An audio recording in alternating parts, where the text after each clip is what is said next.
I'm here to help you understand what he calls times and seasons. Because in the scriptures, that's 1 Chronicles 12 verses 32. 1 Chronicles 12, 32. In the scriptures, there were 200 men.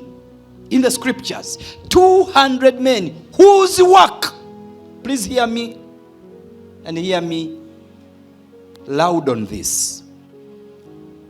Hear me out. In the scriptures, there were 200 men only whose work was to see and make sense or interpret the times and the seasons. That was their role. That was their assignment. And they are called the sons of Issachar. That was their only job. The sons of Issachar. Their only work in life was to sit and tell the times and the scripture says that because of these 200 men, the whole nation prospered.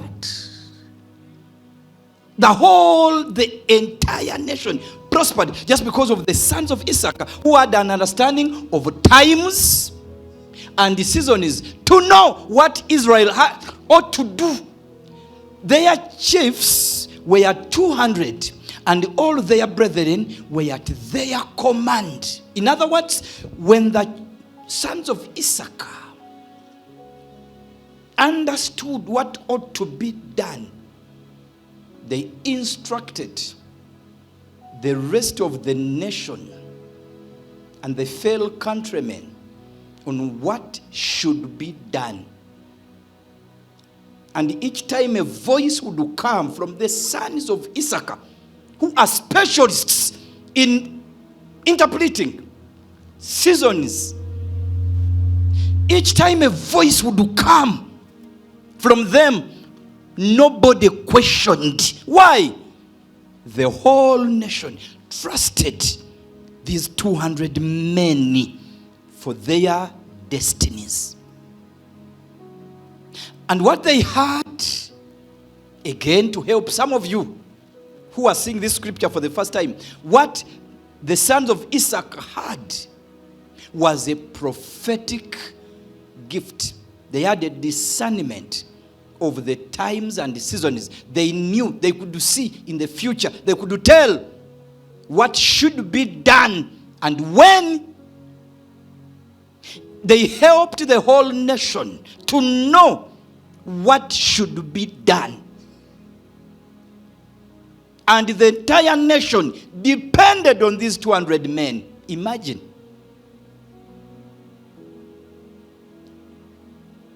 Nobody moved an inch.